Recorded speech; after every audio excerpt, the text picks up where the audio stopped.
Do you want to meet a ghost? Do you want to meet a ghost? Do you want to meet a ghost? Do you want to meet a ghost? I'm Emily. And I'm Chelsea, We're two lifelong horror fans. here to discuss old favorites and discover new ones. We summarize the whole movie. Spoilers and all. Do you want to meet a ghost? Let's press play. All right, hey everybody. Today we are covering Scream, which came out December 20th, 1996, written by Kevin Williamson and directed by the one and only Wes Craven. So before we get into too much of the summary, I have a question for you. Yes. What's your favorite slasher movie? This question actually got me because I've never thought about this before, surprisingly. And I thought about what was the slasher movie that I saw the most growing up. And I hope this doesn't make any enemies, but it's probably the Texas Chainsaw Massacre remake. Yes. With Jessica Biel. Yes, amazing. Because, like, the beginning of it is found footage style. And I feel like that really drew me in for some reason. And I get it. Yeah. Maybe that was one of my, like, gay awakening videos or movies, too. Because Jessica Biel, she's super hot in there. Also, so. I think mine might be Black Christmas, the original. I think that's such a good movie. I haven't seen that movie in years. I honestly forgot even the whole plot and stuff about that. So what do you like most about that movie? So I tend to lean towards a lot of 70s movies. You can just like sink into them almost. And then it's also just so fascinating that the director of Black Christmas also directed A Christmas Story. No way. It's true. You didn't know that? No. Yeah. Bob Clark. I guess the one thing he has in common there is he loves Christmas. I guess you could say that. Do you watch this movie like every Christmas, or is it just kind of whenever you feel like it? Definitely every Christmas season, at least once. And I find it to be one of those movies you can actually put on the TV and decorate the Christmas tree. That's awesome. Actually, I can't wait for us to dive into a seasonal movies, like during Christmas, horror during winter. I think that would be really fun. Mm-hmm. My other question for you is, when did you first see Scream? I definitely saw Scream when I was very young. I can't remember the first time. I'm going to say probably around the age of 10, maybe a little bit before. I would say between the age of like 10 or 8 and 12. So, but I rewatched it a couple years ago before I think the 5th movie came out, and I marathoned Scream 1 through 4 in preparation of the 5th one, and I had so much fun doing that. Like, I enjoyed it so much. I was like, wow, I have come to appreciate this movie more as I have delved more into the horror genre. It just hits different for horror fans. Yeah. How about you? I didn't see it till I was in my 20s. I avoided it that long for some reason. No real reason. I just hadn't seen it till I was an adult. But I do love it. It's one of my favorites. I think you're better off watching it when you're a little bit older and you have more horror knowledge under your belt. But it is a movie that can be enjoyable for people who don't know that much about horror as well. Like my niece, that's her favorite movie. When she's like 6 or 7. Oh my God. So I'm so interested in all the reasons that we all like Scream so much. We'll talk about more of it as time goes on, but I have my theories about it. And to me, it's just endlessly rewatchable. And then I think to the average person, you want to watch it at least twice because you find out that there are, by the way, we tell all spoilers here. So you find out by the end that there's 2 killers. So then that second watch, you're like, well, I want to watch it and see, which killer I think was doing what throughout the story. which I think is interesting. So I think like it has at least a rewatch value of twice for anybody, and then for the rest of us that really like it, you could just keep watching it. I love the pacing. I think the pacing and the story, everything, and it's kind of comforting. It's a comfort movie for me. So yeah, I think out of all the horror movies I've seen, Scream probably has like the most rewatchability.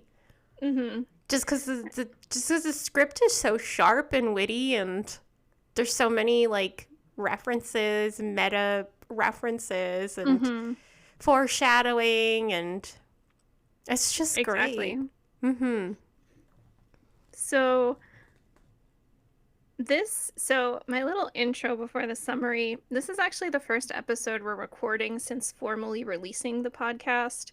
Everything we released so far, so episodes 1 through 6, were banked up over the past 10 months. So our podcast has been a long time in the works. Like, we were recording episodes before we even edited or planned to release them. And speaking of editing, thank you, Emily, for always editing and doing the technical stuff like uploading things. So it's a learning process, but thank you so much for listening. And I have some high hopes about this episode. And like I said, it's a learning process, and we're just trying to get better as it goes. And yeah, this one feels like an important episode because it's the first one we're doing since actually having episodes out there. So Yeah, and we would love your feedback as well if you're listening to this podcast and hear anything you like or anything you think we can improve on, recommendations for movies to review, literally anything. Feel free to reach out to us on any of our social media platforms through messaging, emailing, all at Do You Want to Meet a Ghost? We'd be so happy to hear from you, and we'd take your advice to heart. yes. Send us an old-fashioned email. I would love that. Write us a letter. We'll have to get a P.O. box at some point if anyone wants to write us letters. Yes. Love that. All right, so I'll start off with some facts here, I guess. So as I said, Scream was released in 1996, directed by Wes Craven, written by Kevin Williamson. It stars Drew Barrymore, Neve Campbell, Skeet Ulrich. I always say his name wrong. He says Ulrich, so Ulrich. Matthew Lillard, Rose McGowan, Courtney Cox, David Arquette, and Jamie Kennedy. It had a budget of around $15 million, and then it made $173 million at the box office. Oh, wow. So I think what happened was it didn't do too well at first, and they were afraid it was going to be a flop, but then it did well. I guess I'll start with the summary. I'm going to try and go lighter on the summary because I think a lot of people like this movie and have seen it many times, so I don't want to be repeating things. But I did also read the script, so I'm going to make some notes about the changes between the script and the movie. So basically, when this movie starts out, we have Casey Becker, played by Drew Barrymore, in a lovely short blonde wig, home alone in her house at night. She's making some popcorn. She's ready to watch a movie. And then a phone call comes in with a creepy voice, but it apologizes, saying it has the wrong number. And she cheerfully lets the call hang up, goes about her business, but it keeps redialing her. And she innocently plays along, kind of gets flirty. And then it's revealed that the person is watching her because it knows what she's doing. It can see her blonde hair. So she starts panicking, locking the doors, threatens him, says her big football player boyfriend is on his way. And then when the voice makes her look outside, Steve, her boyfriend, is duct taped to a lawn chair. And then the caller starts terrorizing her and trying to bargain with her with trivia questions about horror movies, and says her answers will cause Steve to live or die. He asks her who the killer is in Friday the 13th, and she says Jason, which is incorrect because it's Jason's mother, Mrs. Voorhees.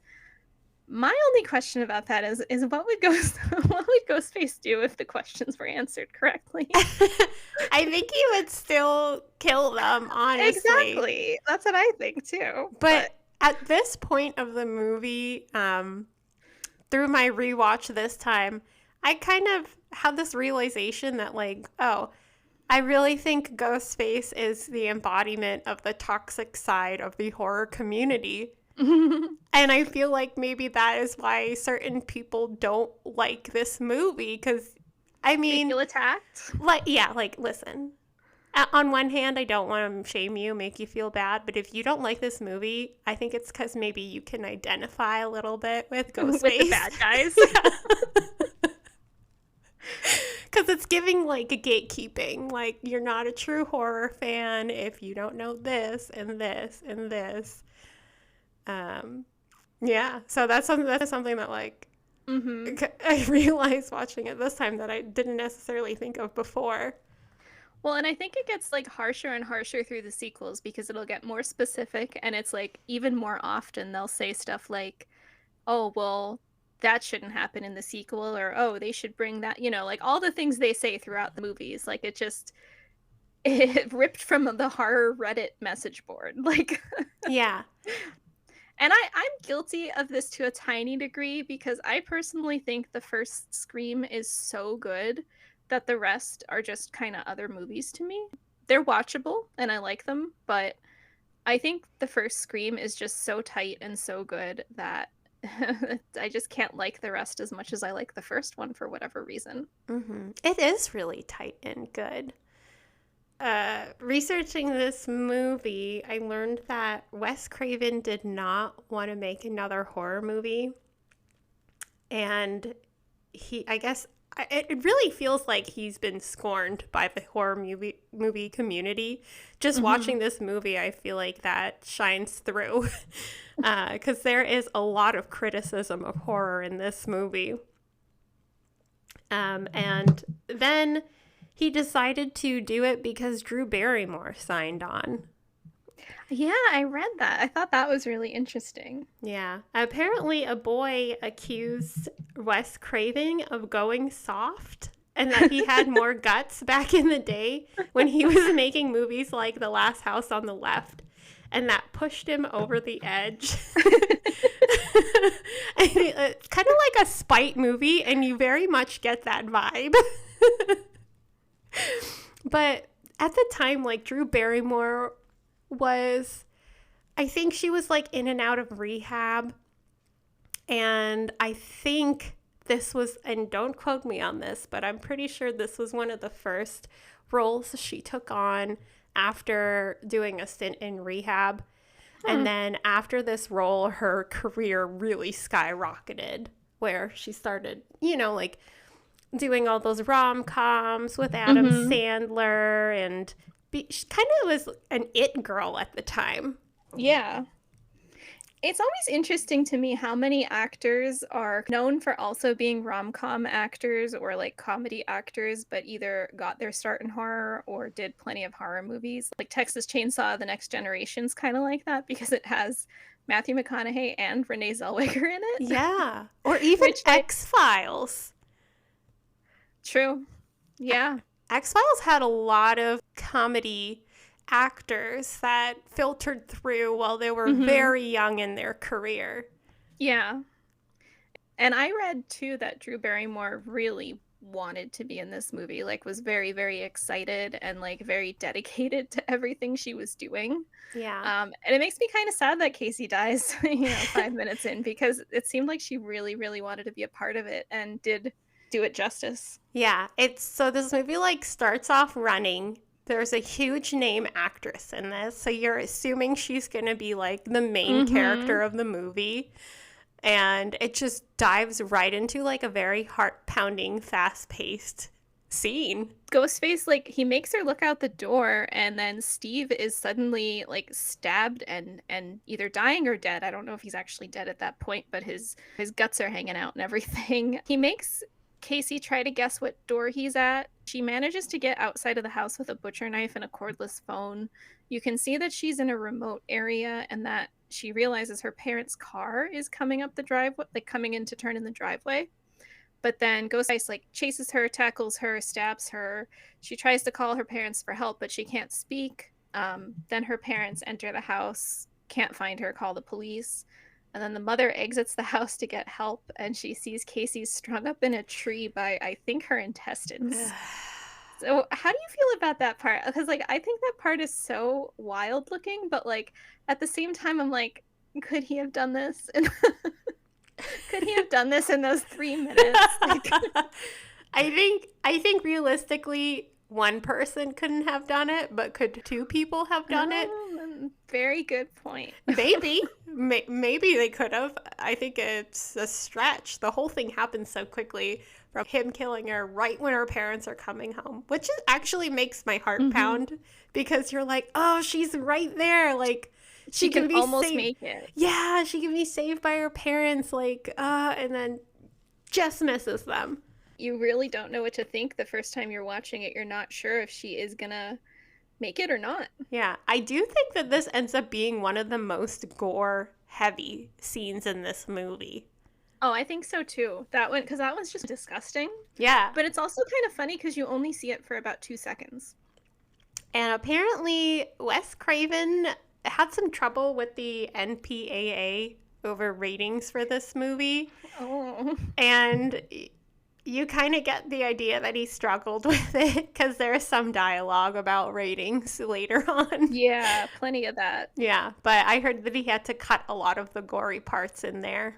I really like the Hannibal TV series, which came out about a decade ago. I know that Brian Fuller, who was like the showrunner of that, he was having trouble with the ratings because the show was running on NBC. The one episode where there were people murdered but kneeling around a bed. They had trouble with the ratings because they didn't like that they had like bare asses on television, but the blood was okay. Oh my god, that tracks. So if the blood was obscuring the butt cracks, that was kind of okay, but like it wasn't okay that they were naked. I don't know, it's bizarre. That is crazy. And I love this intro, how it immediately gets very meta, where when Ghostface asks Drew Barrymore's character what her favorite movie is. Oh, they're talking about scary movies, and they're talking about Nightmare on Elm Street, which is something that Wes Craven also directed. Right. And she says something like, the first one was good, but the rest sucked. And the first one was the only one he directed. He did not direct the sequels. And I read in the trivia that he wanted to remove that because he thought it made him sound like an egomaniac. And they're like, no. They're like, no, you should keep it. But I'm glad that they kept it because it's a really funny like reference that I think a lot of people appreciate. Oh, one other thought I was having during this Drew Barrymore part is like, all I was thinking of was Hot Ones. What? Hot Ones? I love because you know how ones. people are they're answering the questions under such stress and pain, and they can't think straight.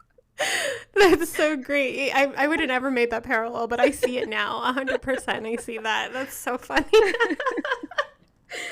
Also, I think a lot of people. I was talking to my boyfriend about this because we were rewatching it today, and this includes myself, but we get confused between the intro to this movie and the intro to Scary Movie, which is like a parody. Like they blend together? Yes, like a parody of this one, except Carmen Electra is in it, and like she's running and like her clothes are like falling off. And apparently this movie, Scream, was supposed to be called Scary Movie because they say Scary Movie. That too. Yeah, because they say Scary Movie multiple times, and then the Wayans brothers end up making a parody called Scary Movie. And this movie is campy in a similar way that Scary Movie is. So I see how it can get confusing, especially for like a young mind. Like I watch these movies very young. So that's probably one of the reasons why I confuse them. Some of those jokes do not translate well. There's still some really funny parts that hold up now, but I do love the Scary Movie movies. And I feel like Drew Barrymore set this precedence of like the beginning girl, the opening murder girl, that being a coveted role. Yeah. Where, because who was it? I think Jada Pinkett Smith was in one of the openings. The other one was Lucy Hale, Anna Paquin, and Kristen Bell. And I mean, they've all had fantastic careers. And I remember when I saw the fifth movie, I saw Jenna Ortega as the opening girl, and I was like, Okay, Jenna Ortega's about to blow up because she was on my radar before Scream, where I had gotten excited when I saw she was going to be in the new Scream because I was following her career a little bit because I'd seen a few movies with her and I really liked her stuff and her acting. But when I saw her in the Scream opening, I was like, Jenna Ortega is going to be huge. Yeah, she's awesome. Yes. I want to see her in more horror for sure. Yes. Yeah. And then she ended up doing like, Wednesday and getting superstardom from that. And I was so excited to see her career just blossom. I feel like that was a blessing and a curse for her because I feel like she doesn't really want to be known as Wednesday. Yeah. I liked her in X. Yeah. There was this movie I saw her in. It was one of the first movies. It was about like a school shooting. So it's called The Fallout, and it centers more on the things that the victims of a school shooting struggle with after surviving something like that and how it affects the community. And I thought that was really great.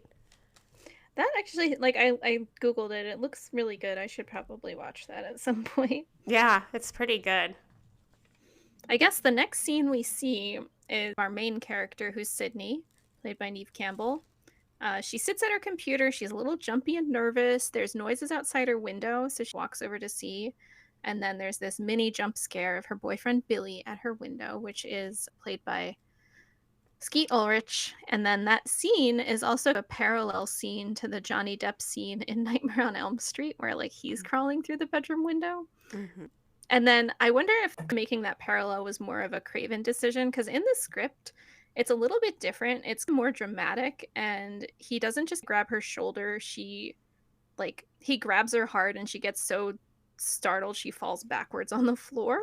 So it's definitely different in the script. But she's shocked that he's climbing through her window, but it's clear that she really likes him. She's happy to see him. This is interrupted by her father knocking at the door.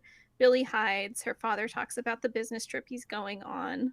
And then the establishing relationship between Billy and Sid, which is that they've been dating for 2 years.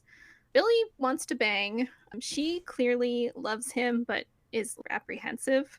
And that's where we get that weird conversation about the movie ratings, where he's like, oh, well, we had a PG-13 relation, or whatever he says. But this is the first red flag that Billy gives. He says, I was watching The Exorcist, and it reminded me of you. No, stop. That would work on me. Stop. Chelsea, no.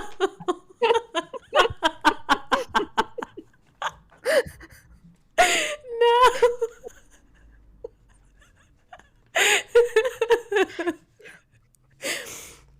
So he says that, and I'm like, what the hell is he talking about? What does he mean? And then he was like going into the whole ratings thing. Billy wants to have sex with her. She doesn't really. They make this compromise to do some, quote, on top of the clothes stuff. And then there's this romantic scene where there's this slow version of Don't Fear the Reaper playing in the background, which I also love. And he puts his hand on her thigh and she takes it off, and then she stops him and she's like, all right, time to leave, but in a playful way. But the directions for this scene are different. And a lot of Billy's directions make it seem like he was supposed to be more of an outward red flag at first. So the directions for this go: she snuggles up to him, planting a kiss on his lips, passionate and gentle. He, however, reacts like a shark, moving on top of her, his hands everywhere. As he presses into her, Sydney breaks away. So I think that's a totally different tone than that scene ended up being in the movie. And I'm kind of thankful for these things, because I don't think they should have, put the gas to the floor with Billy being dark and suspicious from the get-go. So I'm glad that was changed. The other thing that's interesting is Billy's character description, which is a young strapping boy of 17, handsome and alluring, a star quarterback, class president type of guy. He sports a smile that could last for days. So no, Billy's greasy and weird and off-putting. I just don't get the popular guy feeling from him. No. Like, listen, he's greasy, but I do think he's attractive. He's an attractive guy, but he doesn't scream star quarterback or like charismatic class president. Like, I can't imagine Billy Loomis being fucking class president. No way. So that's just another interesting difference between what the script said and what it ended up morphing into in the movie. Oh, Oi has a taco in his mouth. Oh, he's bringing me a taco. That was such a loud meow. He meowed with the taco in his mouth. That's so cute. Oi, do I have to put you in jail too? Don't edit out the meow. It was adorable. I will leave that in. I was talking to them before I recorded, and I lock Momo away because as soon as I bring out my recording equipment, he'll like sit in my recording chair and be like, meow, meow, meow, meow. Like, he's like, all right, I'm ready to go. When are we doing this? But he'll be an absolute nuisance while I'm filming, so I always lock him in my bedroom. And Oi, my other cat, Oi, he's usually fine.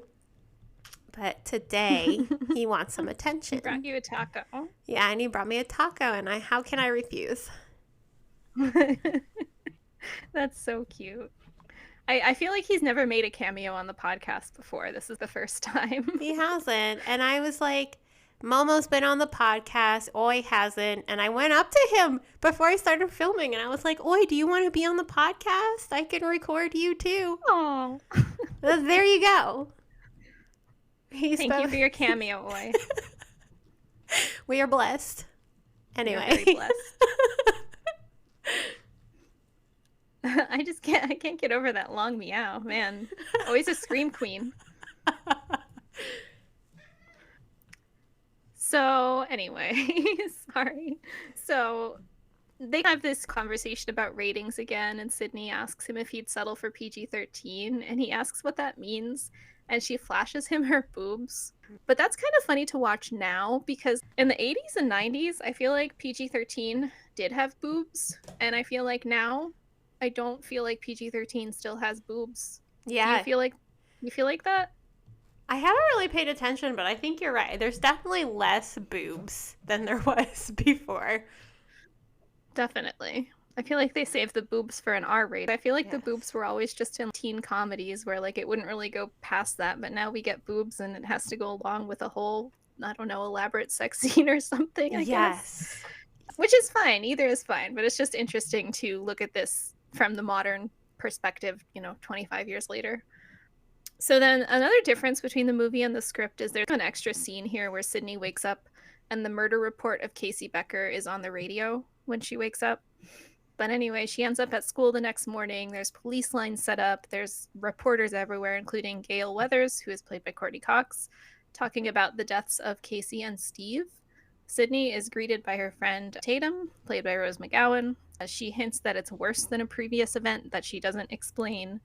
And then again, that event is mentioned in 2 scenes later when Sydney's being questioned in Principal Henry Winkler's office.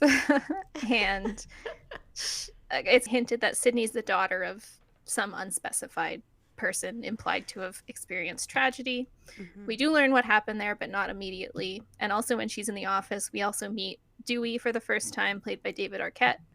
And she greets him really casually because he's just the slightly older brother of Tatum. So he's not a cop to her. He's just her, friend's brother. Then the next scene, we meet the rest of the gang. So outside, Sydney, Tatum, Billy. Then we meet Stu and Randy. Stu played by Matthew Lillard. Randy's played by Jamie Kennedy. And one thing I really like about this is how slowly the characters trickle in. Gail Weathers is established as a reporter. And then Dewey's established as a cop who's also the brother of Tatum, who's her friend. Good storytelling, the way they're all trickled in here. And then the last two are finally people we meet, on lunch, where everybody's kind of talking in this like careless way about the murders and their theories. And at this point, Stu says something to Tatum like a woman wouldn't have been able to commit the crime. After this movie, there's been a lot of female ghost face killers, and it's just so funny that in this movie, Stu's like, oh, a woman couldn't do that. Yeah, I think you're right. Which is one of Stu's first examples of his misogynistic beliefs, and since we're talking about spoilers, we can say this, but Stu is obviously one of the Ghostface killers, so he doesn't want a woman getting credit for what he did with Billy. But anyway. So Stu, Billy, and Randy are all friends, and they're all horror movie obsessed. So between the three of them, they reference so many horror movies. So Randy throws out there, oh, Stu, maybe you're the killer because you dated Drew Barrymore's character and she broke up with you and left you for that other guy who got murdered. And that's when he kind of like gets defensive and is like, you know, and then they start talking like if a woman could do it or not. And then Tatum says, oh, you were with me last night. So we figure out that right after Stu and Billy murder Drew Barrymore and his boyfriend, they go and try to bang their girlfriends. Yeah, oh my god. It's so gross, but also makes sense for a serial killer. So I had thought before, like I had the thought that like, okay, they're establishing their alibis by letting each respective girlfriend so they can say they weren't involved in whatever. Yes. But I totally didn't pay attention to the idea that they were both trying to actually bang their girlfriends after the murder. Gross. I don't know why I never realized that. And that's something I just realized watching this too. I was like, wait a second. Oh my god. Yeah, I like that scene because that's when, like, that's Randy's first time of, like, accusing Stu of the murder, but he continues to accuse him and or Billy of the murder as the movie goes on. Yeah, he figures them out. I love Randy's character. I really do. I do too. One of the male characters that are not pure evil. So, and this movie kind of reminds me of, or I should say, Cabin in the Woods. I guess I should say Cabin in the Woods reminds me of Scream because of how meta it is.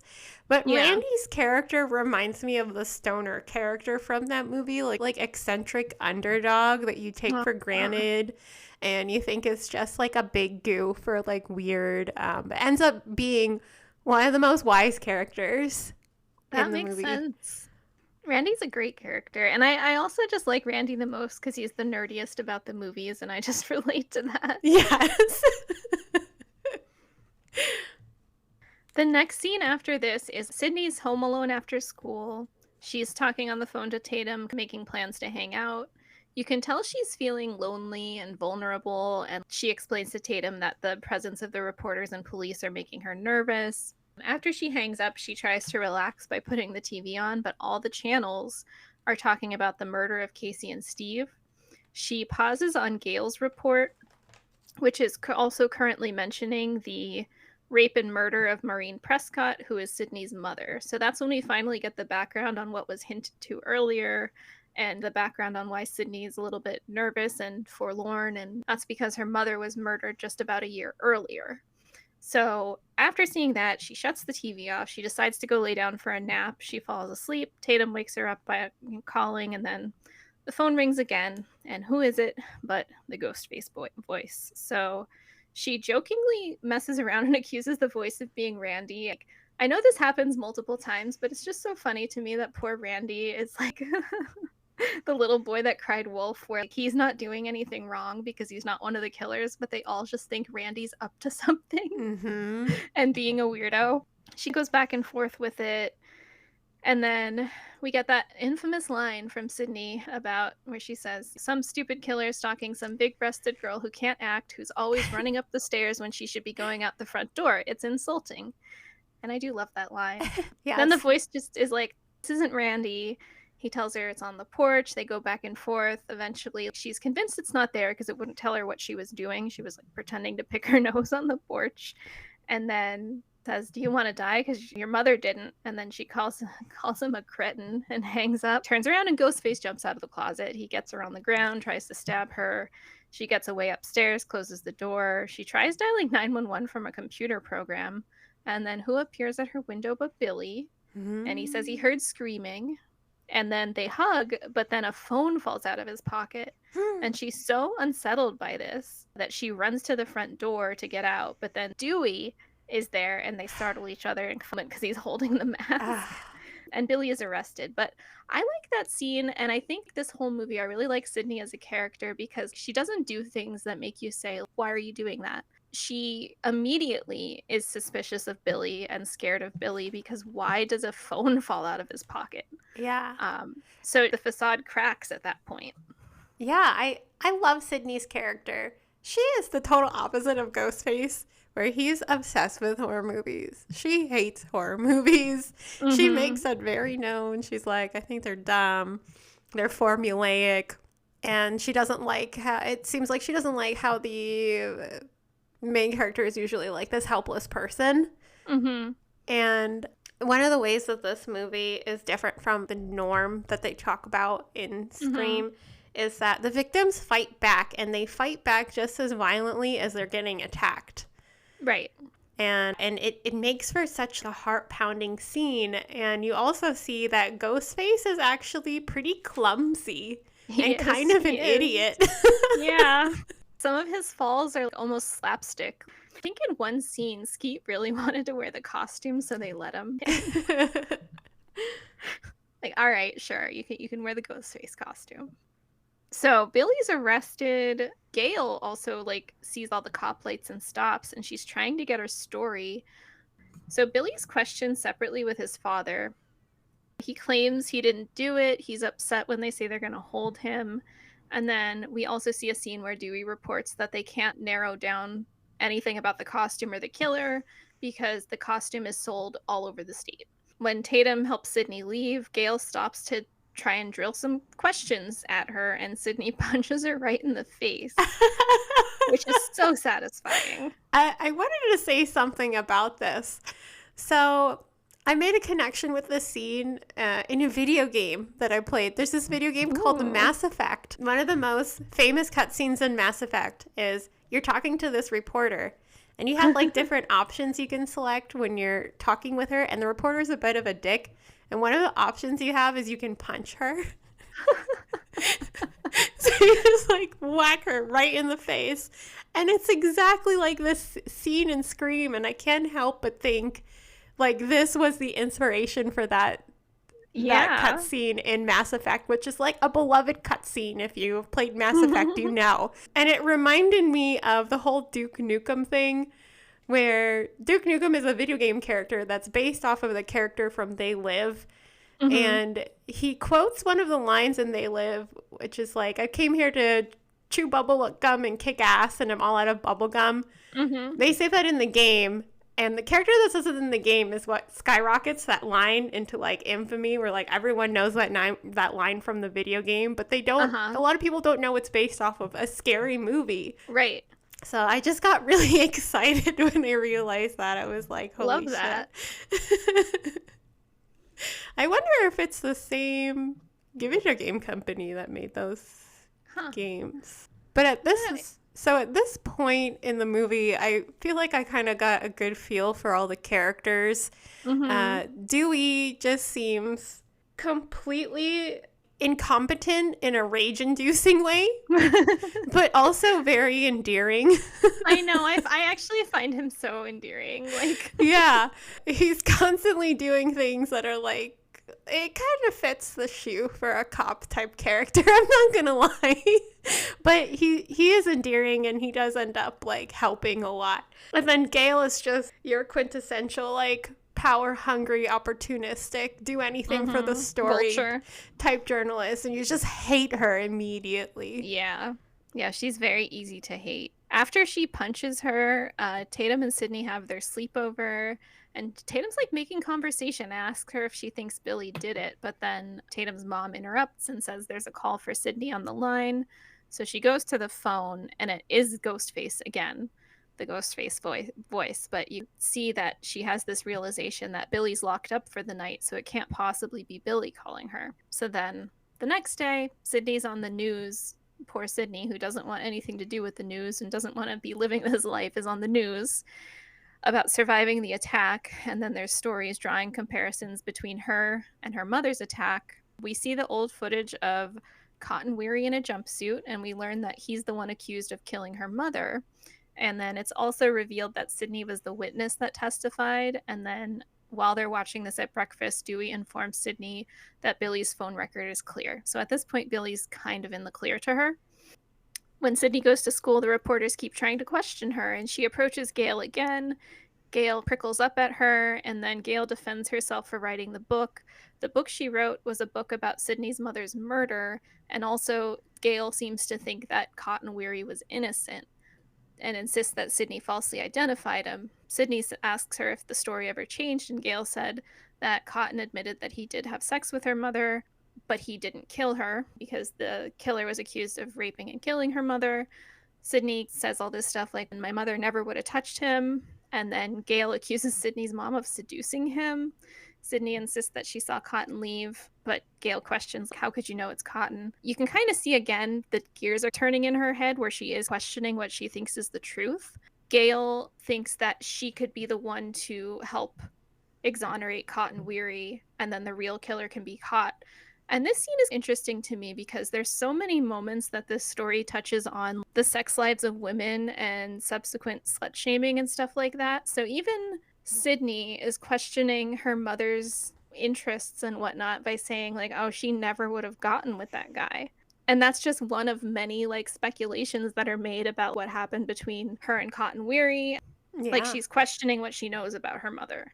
After this, someone at school is like running around in a ghost face costume being obnoxious. Sydney can't even bear the sight, so she goes to run off and runs smack into Billy. Billy at this point in the movie is wearing a white t-shirt and blue jeans, which I feel like is so classic American vintage of him. Mm-hmm. And I think that was an intentional costuming choice because he's so evil that instead of putting him in a biker jacket or something, they're like, well, let's put him in the most classic outfit that usually means baseball and apple pie, even though he's a serial killer. That makes sense. They have this discussion. She questions if it's Billy. Billy insists. Billy's like, oh, well, it couldn't be me. It couldn't be me. He thinks this is officially his alibi where he's come clean. There's tension here. Sydney's clearly not trusting him and still not sure if she should. And then he just turns into a total dick in this scene where he's being really insensitive. And he's basically saying, like, you're different since your mother died. And it's wow. like, yeah, dude, she is different since her mother died. She experienced major trauma. He tries to make it equal where he's like, oh, well, I got over it when my mom left my dad. And like, that's not the same as somebody experiencing a violent murder. Yes. And this is like the second scene where I'm like, big red flags, Sydney. Yeah. There's some huge red flags here, girl. Sydney is very conscious of the fact that Billy is a potential red flag. Yes. She doesn't leave him, and she does stay with him till the end of the movie, till shit hits the fan. She's really assessing how she feels about him. Yeah. As shown here, because she just storms off from him. She doesn't make up with him in that moment. Yeah. Sydney seems like someone who's trauma-informed and been through therapy. Honestly, maybe that's why so many of us gravitate towards this movie, because Sydney is so gently crafted and well crafted that she's a satisfying character to see and relate to. Yes, absolutely. She reacts in these situations in such a strong way. Obviously, no, it's not good to stay with the guy that you think might have been a murderer, but like we said, this story takes place over 48 hours? Like, yeah. So it's a really fast thing. So she doesn't even have time to break up with him, like by the end. So we can't even really say, oh, well, she stayed with him or broke up with him, because it's literally a 48-hour time period and an hour-and-a-half movie. And the fact that he's working in tandem with Stu, it makes it really confusing, because there's certain things where he can prove that he was not the one that killed this person or that person, and you never think that it's both of them together. And we kind of go through that as an audience too, being like, is it Billy? Is it not Billy? But he had an alibi, but this and that. And I'm sure she's going through this, her character is going through the same emotions and thoughts that we are, which is something that Scream really wants you to do. It wants you to think about it. And it wants you to go through the movie together with the characters. Like, it opens with Drew Barrymore sitting down to watch a horror movie. Like, from the very beginning, it's like, put yourself in this movie. Right. So this scene is one of many scenes that reference Billy's mommy issues, and I think some of the best horror movies do. For example, Psycho, which I actually rewatched today in preparation for the podcast. Mm. And then also, Mrs. Voorhees is like this overbearing mother to her bullied son, and then in this movie, Billy even admits by the end that his motive is his mommy issues, basically. Yeah. So acknowledging that is so interesting because I think in real life, some people don't, they don't want to acknowledge what the root causes of, the results of trauma, I guess is what I'm saying, like what that can be. Yes. And how your upbringing kind of can shape you as a person. Even at the end, Billy even says, he's like, this made you have sex with a psychopath, referencing himself by the end. I don't know. I just feel like this movie has so much between the lines that have to do with people's trauma and experiences. It does. And something about Billy and Stu's character is I am a fan of true crime stuff, and they just seem so realistic. Exactly. They remind me of people that I learn about in true crime, murderers in true crime. And in particular, there was this murder that I learned about. It was like 2 high school kids. And I think they were also horror movie fans, but they decided they wanted to kill someone. So they invited this girl that they were friends with to hang out, and they put on a mask and they murdered her in her house. Oh my gosh. Billy and Stu reminded me so much of that case. Well, I think Billy and Stu feel realistic to me because their hatred of women just feels so palpable. Yes. Like, there's not a scene that goes by without Billy or Stu saying something disparaging towards women or a specific woman like Sydney or her mother or whatever. And it just feels so realistic. To me, it doesn't even feel overblown or overdone. It feels like you could actually find that guy and listen to him talk. Yeah. I think that unfortunately, misogyny and men who feel certain ways about women, it's a big part of people committing murder and dangerous crimes against anyone, but also women. So I think that's why I've also just find this movie interesting, because it's something that actually acknowledges that. Like, it actually puts it out there. And that goes for all trauma. Like, and it's funny that you mentioned mommy issues. People joke about, like, yeah, when guys have mommy issues, they turn into serial killers. But what it really is when someone really hurts you, you tend to hate that group of people. It's called transference. It's like a normal trauma response that people have. Yeah. You should never act on it, obviously. But I love that they wrote that into these characters. And Stu is always, like, throwing Tatum around, treating her body like a rag doll. He slings her over his shoulder in the middle of the street. Great villains. Rewatching it, it's like the first watch through, you might not really see it at first, but when you rewatch it, you're like, oh my god, it's so obvious. They're the killers. There's also the whole Billy and Stu are in love theory, which Kevin Williamson, I feel like, didn't officially confirm, but he has said stuff like, when he was writing it, like, as a, young gay man in his 20s, that if he had felt more brave, he might have made that be an actual part of the story. But I think more than that, I think he did intentionally write them to be so misogynistic. And honestly, at the end of that, it only makes sense for them to want each other. Like, even if whether it's in a way that is more than a codependent friendship, at the bare minimum, they want their codependent friendship, especially Stu. Stu is in love with Billy, whether romantically or just obsession. Yes. It's so clear that that's the situation. That's very interesting. I've never thought about it in that way, but I can totally see that. Oh, we get that next scene after this where Principal Himbry is yelling at the kids wearing ghost face masks, and he expels them, but also starts threatening them violently. I love There's him an for extra that. scene where Sydney at school is stalked by 2 ghost faces, so I think that is supposed to be the kids that are getting yelled at. Whatever. So then Sydney's in the bathroom fixing her makeup or something, and then she overhears girls talking about the murder, and they call Sydney's mother a slut. And then she goes into the stall and starts crying.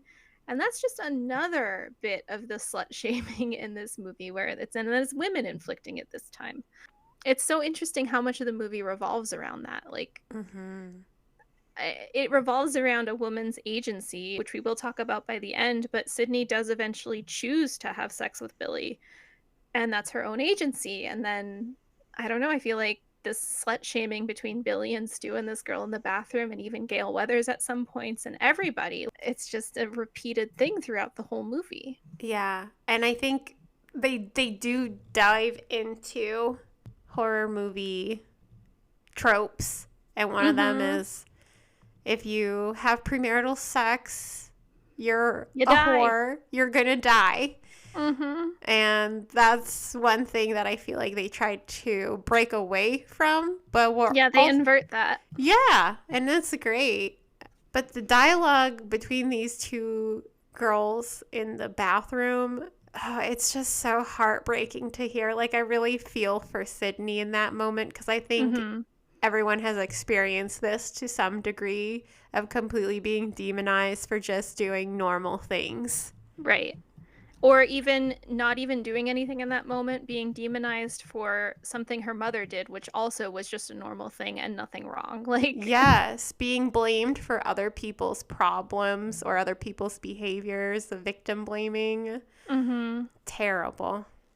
Yeah, every scene with Sydney, I just find so many things to like about it, because I just think she's so well created and so intentionally created. And I did read that Kevin Williamson was writing this script kind of as a last-ditch effort because he was going broke. He wrote it after getting the idea, after being like home alone and like watching true crime and talking on the phone to a friend about horror movies.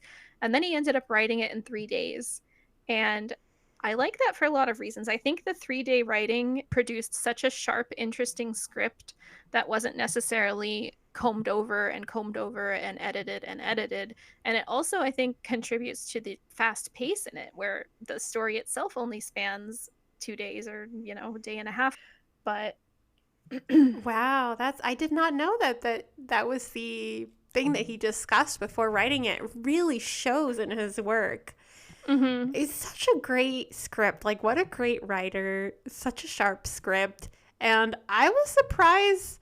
Like, I never even sat down and thought of it that, this is only taking place over 2 days in the story, because it's like a 2-hour movie almost. I guess Casey and Steve are murdered the one night. The next night is they're at school. And then I think the party is that night. Yeah. Right? So, yeah. Yeah. So after that scene with the girls, they leave the bathroom, and then she goes back to the sink. Somebody whispers her name. So she looks all around trying to find it, maybe thinking she imagined it. And then suddenly, in that last stall, 2 boots lower off the toilet. And you also see that choppy, frayed edge of a black cloak. And then Ghostface jumps out, but she runs away.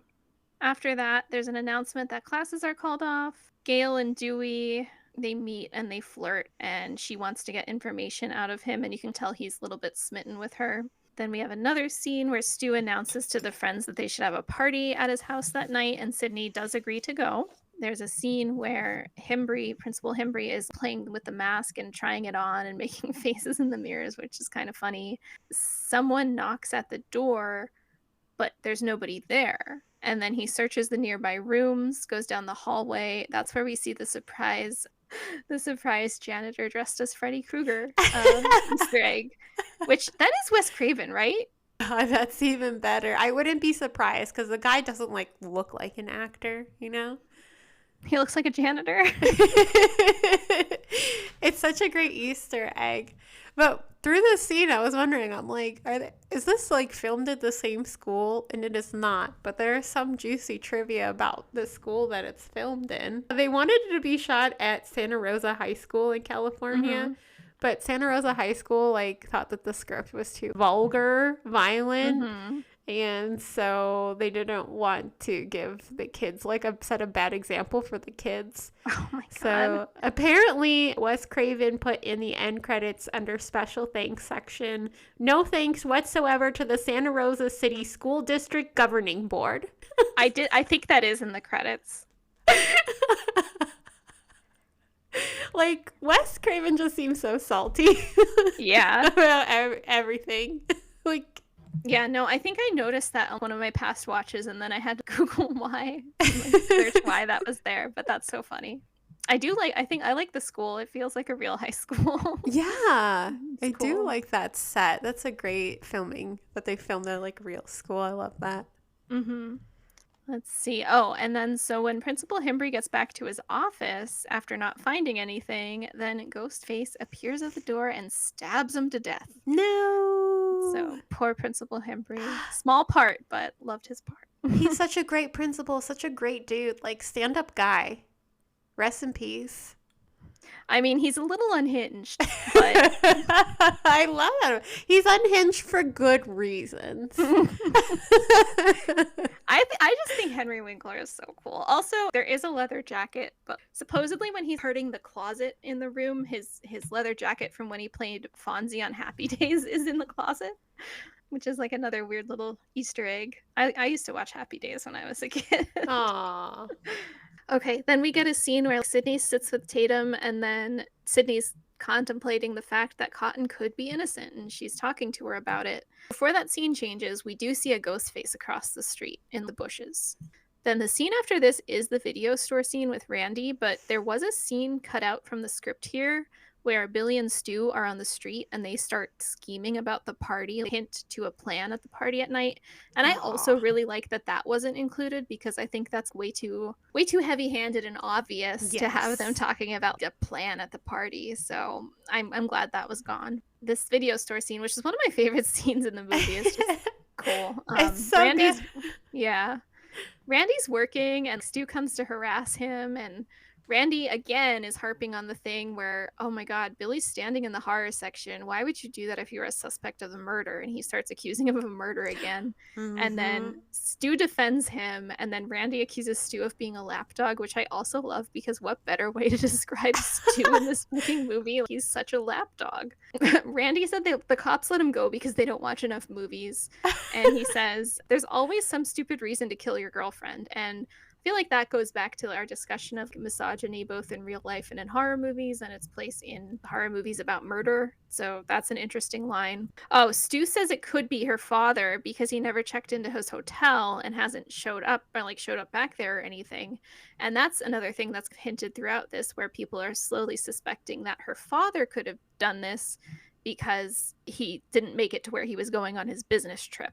And then last thing in this scene, Randy says, I'm telling you, the dad's a red herring and Billy's the killer. Yeah.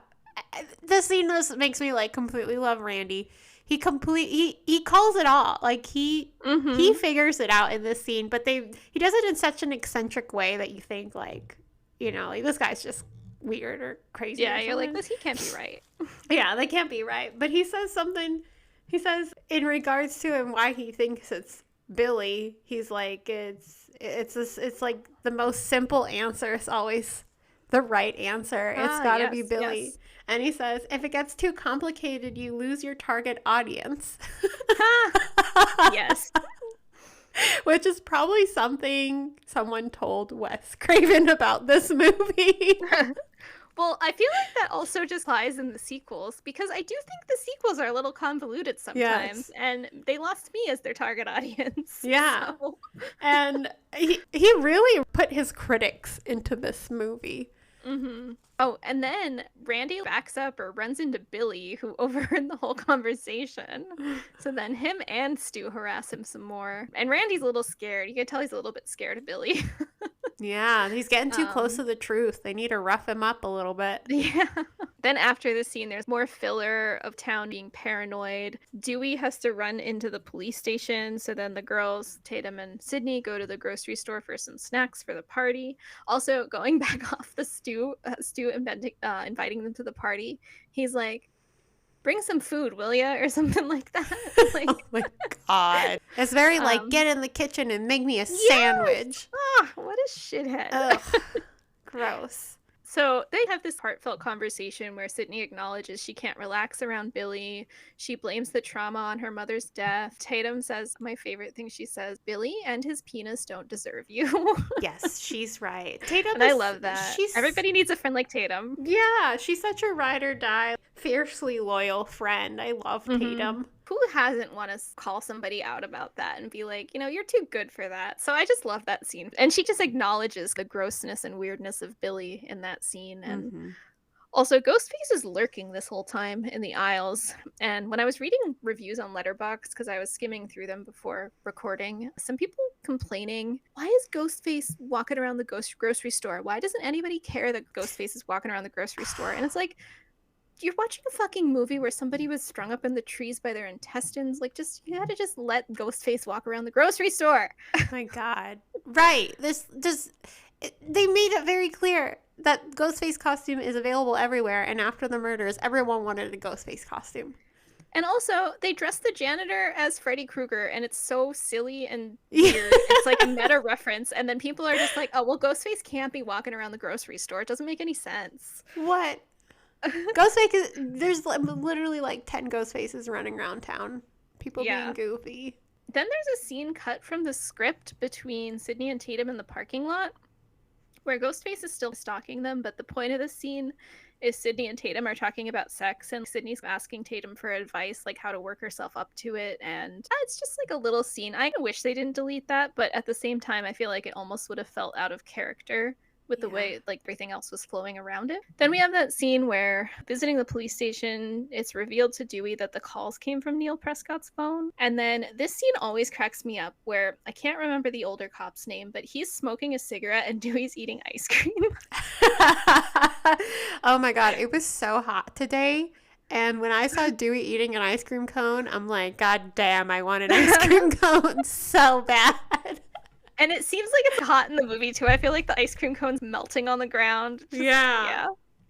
But it's so fucking funny because he's eating an ice cream. The older guy's smoking a cigarette. He's doing everything short of wearing a propeller hat. Like, it's just like the juxtaposition of the maturity between them. Yeah. He's trying so hard to be taken seriously, and he's just so immature and incompetent. And my boyfriend is convinced in this scene, and I don't agree, but it's really funny. When the older cop drops his cigarette butt and stubs it out, it almost looks like Dewey's gonna drop his ice cream and step on it.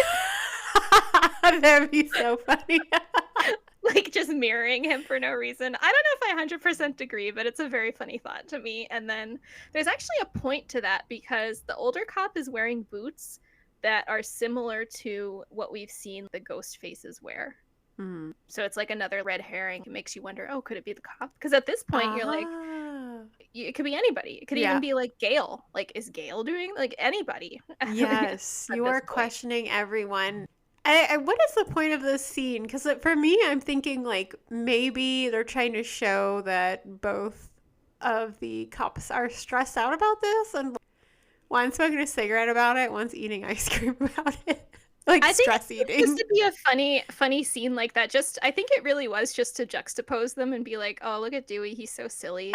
And, but also establish that, like, hey, we found out the calls are coming from Neil's phone. Oh, right, yeah. Then after this, we get close to the end of the movie here, where we see this party happening at Stu's house, which is beautiful. I think it's a rental. I think you can stay there if you want. Whoa.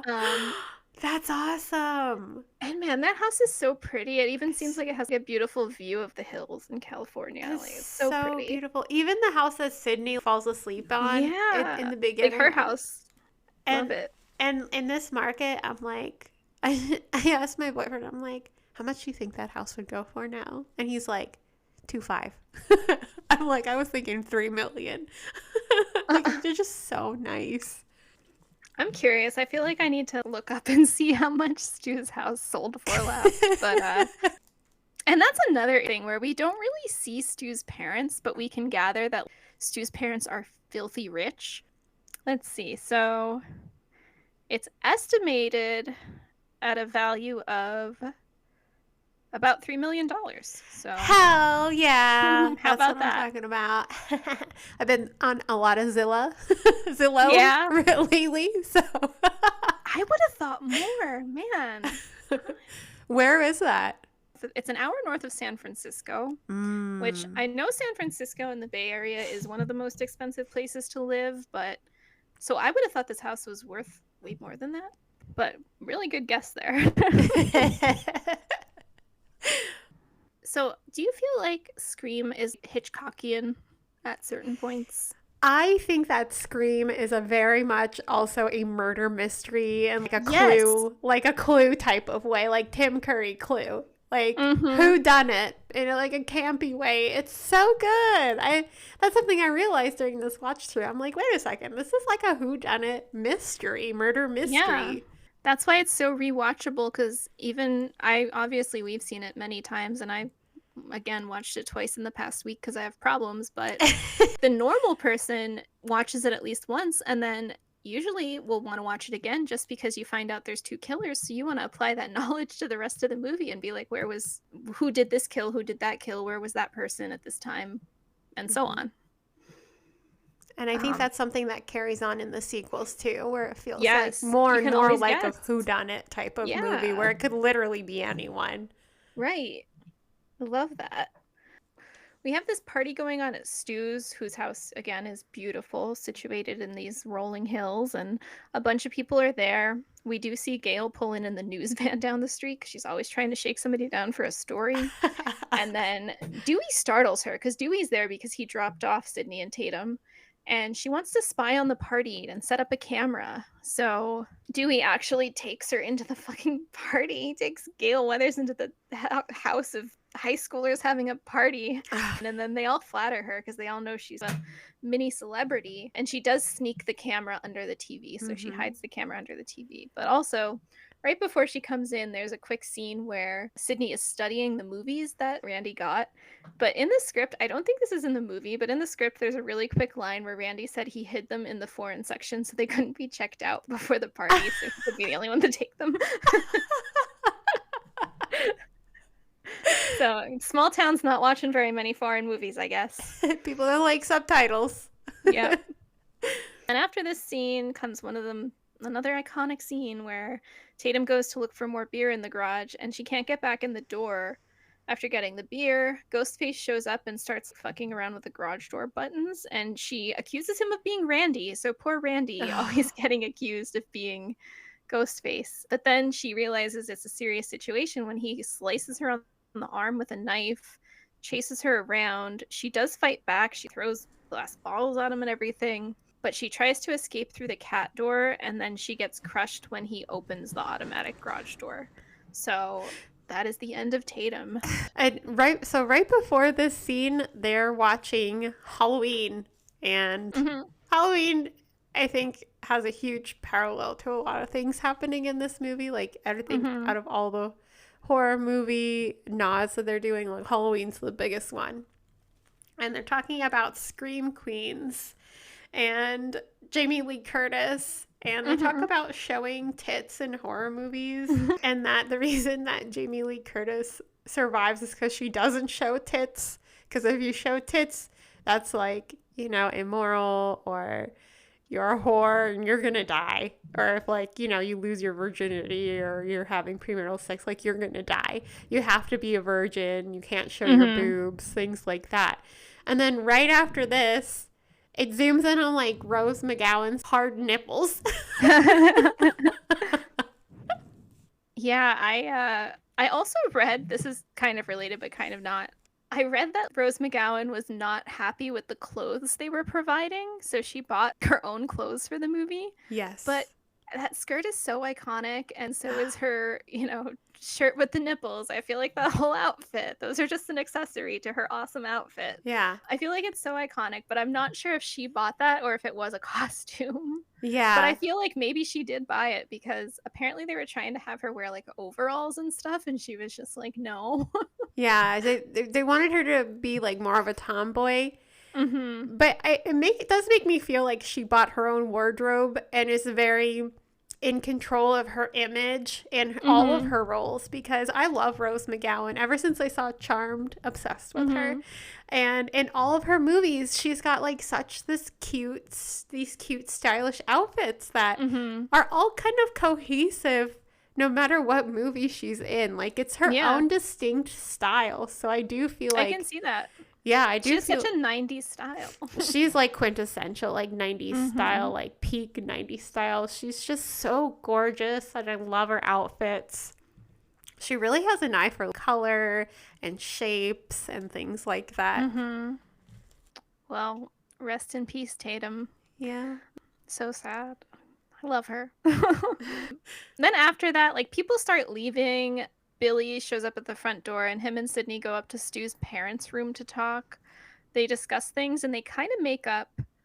Sydney said she's afraid she can turn out like her mother. And I don't know if this is an intentional reference, but she says she feels like she's the bad seed, and the bad seed is, I feel like it's not really a horror movie, but it's about like an evil child. I don't know if that's an outright reference. Billy says it's all a movie, you can't pick your genre. And then she jokes about wanting it to be a good porno, and then he's shocked when he realizes that she does want to have sex with him. So that's kind of initiated at that point. Cuts back to the living room where everybody's animatedly watching a movie. There's the quote, "Only virgins can outsmart the killer." But at that time, Sydney is actively losing her virginity, and we all know by the end she does survive. Randy says his horror movie rules, which are, do you know them offhand? Yeah, he says never have sex, never drink or drink drugs, never say "be right back." If you say "be right back," you're gonna die. And Stu jokingly says "be right back" right after that. And, you know, he ends up being the killer.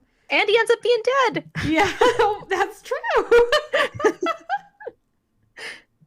I think like this part wasn't in the script, but I have it written down from my watch. But I think Randy says something like, "Oh, see you in the kitchen with a knife." Oh, wow. So that's really foreshadowing there, where I feel like they foreshadow Stu's death because we don't see him around the group again until the end, and then he's killed at the end. Yeah. So he also says sin in general is when we take it to death. Yeah. After that scene, we have a cut to Dewey and Gail. He asks her if she wants to help him check out a suspicious car in the bushes. So she leaves her camera guy, I think his name's Kenny, and he's eating snacks and watching the video. And I don't know when they describe this, but they do note that there's a 30-second delay between the feed in the van and the video camera in the living room. Then there's a cut to Sydney and Billy getting undressed, but that's also intercut with the boob scene on the movie downstairs. And my next question here is, Randy gets a call, and the call says that Principal Hembry was found dead and hung from the football goalposts. But who called him? Do we know who called him to tell him the principal was dead? I don't think so. But why? Like, who would be not at his party that would call him and tell him, or call the house? I guess not call him because it's Stu's house, but call and say the principal's dead? Because that's what happened, right? Yeah. I don't know. And why does Dewey not know this? Oh yeah, because he doesn't have a radio or. Yeah, he's unreachable, I guess. He's trying to impress Gail. He is. And then the funny part about this scene is everyone gets super excited and wants to go see the body before it's pulled down from the goalposts. And then poor Randy, who's just seemingly getting drunker and drunker, he just wants to sit down and watch his movie. Yeah, he's extremely bothered that everyone's being so like excited about the principal dying. He's like, no, guys, like this is a problem. This is very scary. Exactly. Aww. Then we get that cute scene where Gail and Dewey fall on top of each other and kiss. Right after that, Dewey identifies that car in the bushes as Neil Prescott's car, abandoned. There's another cut to Sydney and Billy. They're putting their clothes on. Sydney asks Billy who he called that day at the police station, and she's thinking about it again, like, could this be him? Could this not be him? And he said he called his dad. And she said that's a lie because she watched the sheriff call his dad. And he gets irritated at that. And then shortly after that, Ghostface shows up behind him and stabs him. And he really puts the theatrics on for that. But my question is, watching this for the 10 millionth time, how does okay, we know that he says the blood is corn syrup. How does his corn syrup trick work if he just put his clothes back on? Like, does he, because he doesn't actually get stabbed by Stu at that point. Yeah. So Maybe how he does has some packets in his pocket or something. Does he have his Maybe. pants on? He has his pants on. I just never thought of that before, Yeah. how, like, he just put his clothes back on and, like, Or maybe taped to the inside of his shirt. Maybe. I don't know. It's very theatrical, though. Yeah. Yes. So he collapses and Ghostface starts chasing her all around the house, which, again, that house is so beautiful. It has such a nice wood interior. It has pocket doors. It's so pretty. And she tries to yell out the window for help because she sees the news van. So she wants Gail's help. She ends up falling out the attic window onto the boat cover. At this point, he's like drunk by himself in the living room saying, look behind you, and then doesn't know that Ghostface is behind him. And then we're all kind of like feeling the same way, like, look behind you, Randy, because you like him at this point. I know. Randy. And you think it can't get more meta than that, but it does. True. Sydney tries to escape and she ends up kicking the shit out of this really bad fence, which characteristically it doesn't fit into the yard that she's able to just kick this wooden fence apart. She finds Kenny in the van and the tape plays. Randy gets stabbed and then it's explained at that point that there's a 30-second delay implying that Randy was stabbed 30 seconds ago. So where's Ghostface? Ghostface kills Kenny because he's right there. Then there's more of a chase. Gail comes back to the van. Randy shows up at the car door for help, but she's startled so badly she hits the shit out of him in the face with a phone. And he falls over. When she uses the windshield wipers, the glass is flooded with blood, and then Kenny's body slides down. Sydney waves her arms in the middle of the street, and then Gail's so startled she drives off the road and into a tree. Sydney sees Dewey's car. Dewey sees her from the door. And then I think he's stabbed at that point. And then Ghostface still tries to chase her. This is all getting so convoluted. Basically, she tries to call 911 from the car. Ghostface grabs her. She runs toward the house. And then Randy shows up out of nowhere telling her they need to get out of there. Stu shows up and starts theatrically contradicting his story. And she has a gun pointed at both of them, not sure who to believe. So she says, fuck it, and shuts the door and goes in the house. Randy knows what's going on. He's trying to get her to listen. And then Stu's just like, oh, don't believe him. He snapped. Such great scenes. And I just want to like break down that scene where Randy is watching Jamie Lee Curtis on Halloween being stalked by Michael Myers. And he's like, look behind you. While Ghostface is behind him, and then Sydney and the news guy are in the car watching him get stalked by Ghostface while he's watching Jamie Lee Curtis get stalked. Well, we're watching them get stalked by Ghostface as they're watching. It's just like, it's just so funny. And then so she gets in the door. Billy's at the top of the stairs, still putting on a show. He tumbles down the stairs and she's relieved to see him. He opens the door, but Randy runs in and Randy's like, oh, Stu's flipped out. I don't think that Billy expected Randy to still be alive. And then he just immediately shoots him in the shoulder. And that's the moment that Sydney officially realizes that he's the killer. And then she turns around and runs right into Stu, who's talking through the voice changer. And they corner her in the kitchen. They're pointing a gun and a knife at her. So yeah, see you in the kitchen with a knife. There it is. There's the knife. Stu's unhinged. She says they're crazy. They tell that the cotton weary, and she realizes that they are also the people that definitely killed her mother. And then Billy says that Norman Bates didn't have a motive, and they never figured out why Hannibal wants to meet people, and it's a lot scarier when there's no motive. And I agree that it's a lot scarier when there's no motive, but I don't know about you, but I think Norman Bates and Hannibal both had established motive. Yeah, and he says that, but then he ends up having a motive. I guess Stu's really the only person without a motive. I mean, he says it's peer pressure. But I love that whole scene. So Billy calls her mother a whore again, which is just more dehumanization of any women out of Billy's mouth. Stu's like, oh, she walked around like she was Sharon Stone, and she was no Sharon Stone. So again, dehumanizing her by attacking her looks. Billy reveals that Sydney's mom was cheating with his dad, and that's why his mom abandoned him. And he says, maternal abandonment causes fucked up behavior. It causes you to have sex with a psychopath. No, honey. Yeah. Stu says, which is so strange. This is so. This line is just funny. So Stu's like, "You're no longer a virgin, so you have to die." But like, how does Stu definitely know they fucked? And also, why is he unbothered that it happened in his parents' bed?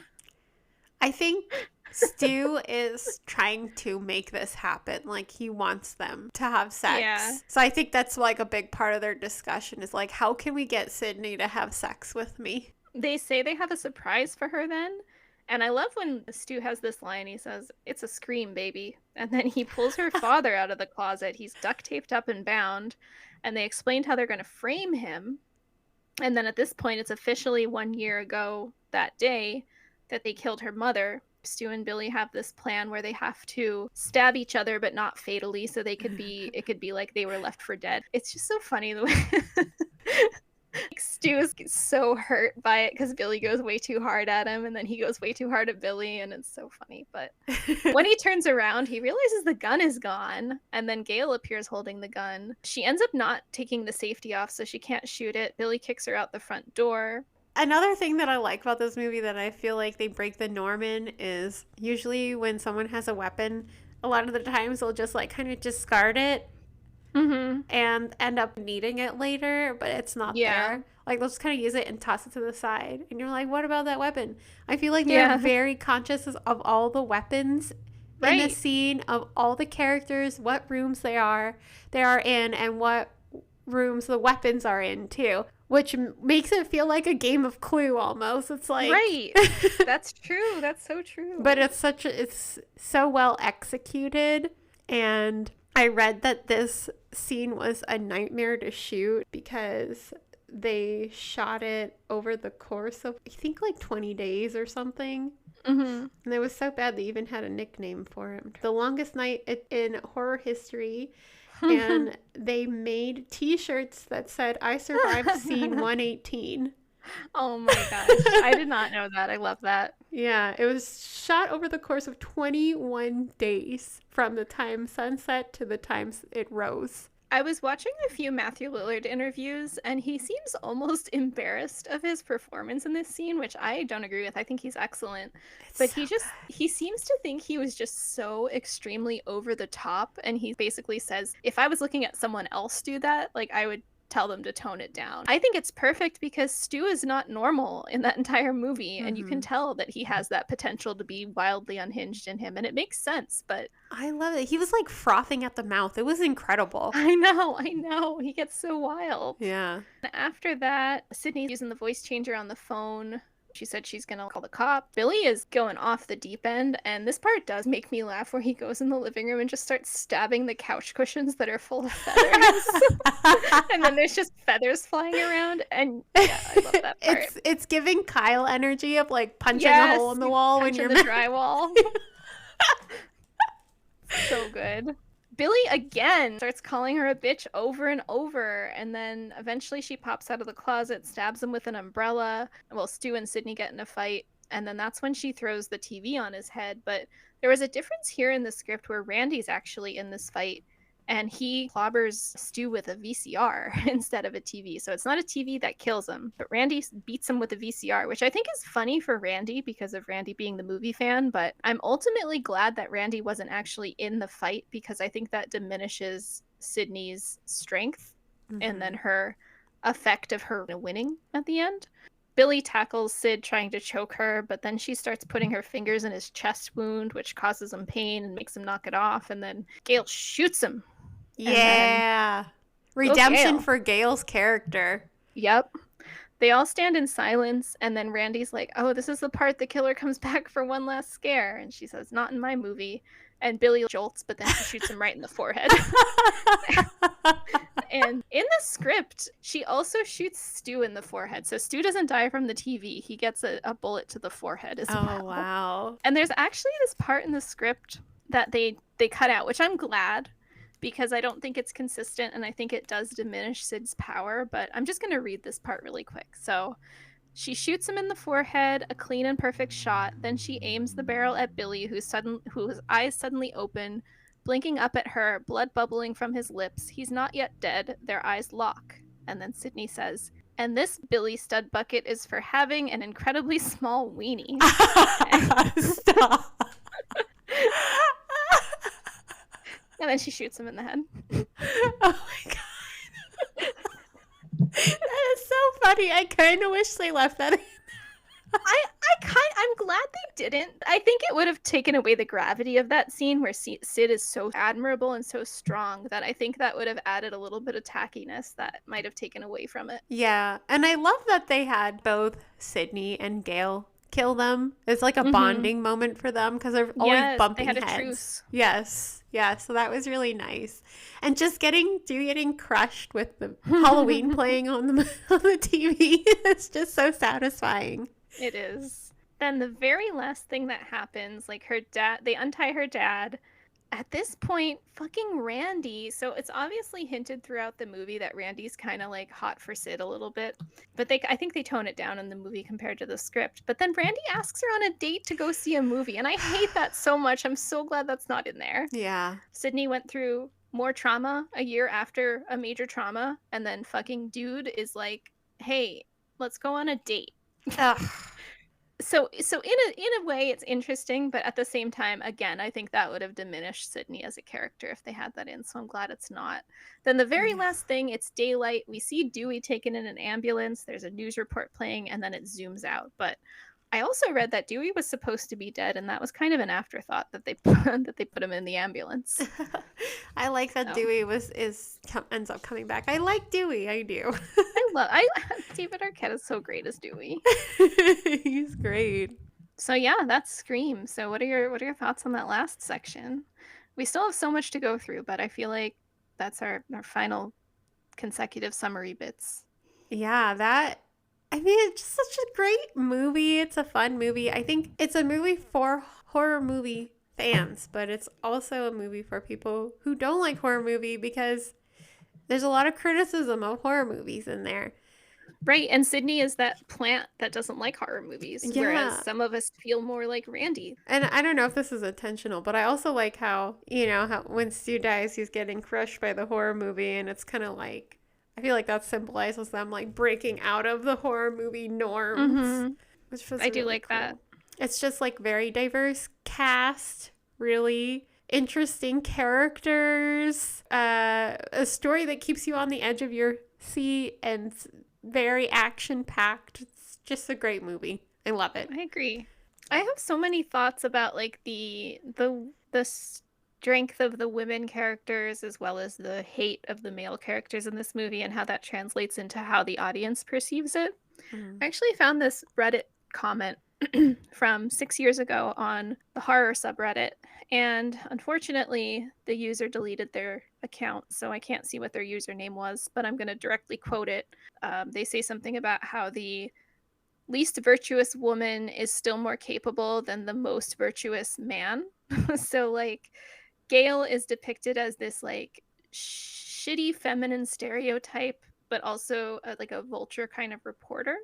And then Dewey's portrayed as this innocent, bumbling, all-American guy. And at the end, she is more capable and saves everybody who's left, like, so that's an interesting thought. And then also all the men being in charge of the police investigation and how the police investigation is basically fruitless. Yeah. And then even though we don't really like Gail because she's, into this sensationalized story about Sydney's mother, she kind of has the boots on the ground.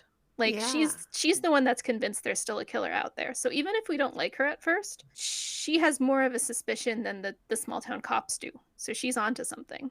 Yeah, she immediately connects us with the murder of Sydney's mother. And even though she's abrasive about it, she's right. Yeah, and that's interesting because that is an example of a female character where I think in a lot of media, female characters, they insist on showing female characters as either pure evil or virtuous and good. But I think that Gail is a good example of that, where she is dislikable. She's intensely dislikable. But by the end, she has a truce with Sydney because she saves her life. Yeah, very dynamic character. I do love Gail. I also think about our conversation that one time where I think you said Scream is a good litmus test about people. So like you could tell a lot about a person with the way they feel about this movie. Yeah. Honestly, if it's a red flag, I mean, it's a red flag if a guy doesn't like this movie to me, no offense. Absolutely. Unless you have a really good way to explain this and back it up. Because I think this movie is just so obviously it's about misogyny. That's just what Yes. Scream is about. And it's also, in a way, about horror, which is known for misogyny at some points, but also isn't. It's known as a genre that transcends that. But yeah, I don't know. If you don't like Scream, I just question why. I feel like you said, people might get upset at the way that Ghostface is this pretentious horror fan and people see themselves in that and they feel attacked by it. Yeah, I really do feel like Ghostface is a symbol of the toxic side of the critics of horror movies. Mm-hmm. Or just the toxic side of the fandom in general, the way he tries to gatekeep. Oh, you're not a true horror fan, which is something I see a lot with certain people, where it's like they try to gatekeep it and be like, oh, you can't like this movie because it's bad. Or something like that. And this is not a horror movie, but for example, the Star Wars community. The Star Wars community is one of the most toxic communities I've ever met. So many George Lucas fanboys, which George Lucas isn't even that good of a director. I'm going to say that. And I'm going to make enemies. But some of the scenes in his Star Wars movies, he directly rips off of other movies. But yeah, I really like the movies from the early 2000s. I like the Jar Jar Binks thing. I like the underwater city scenes and stuff like that. I enjoy those movies, and people always tell me I'm wrong for liking that, or wrong for liking the new J.J. Abrams Star Wars movies, and I'm like, why? I trying to say I'm not a true fan. I would never say that to someone. Just enjoy what you enjoy. But at the same time, I'm like, maybe it is you who is not the true fan. It's true. I agree with that. Yeah. There's also the truth to that. If you've heard that quote, men are afraid that women will laugh at them, women are afraid that men will kill them. Yes. It makes me think of this movie too, because Stu is terrified of being emasculated.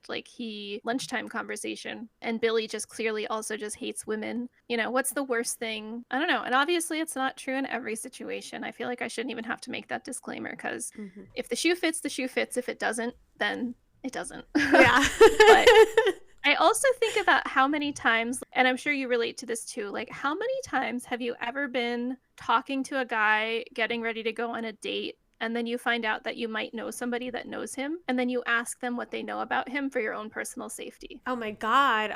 I've done that so many times. When I was on online dating, screenshots of the person in the group chat, girls, do you know this guy?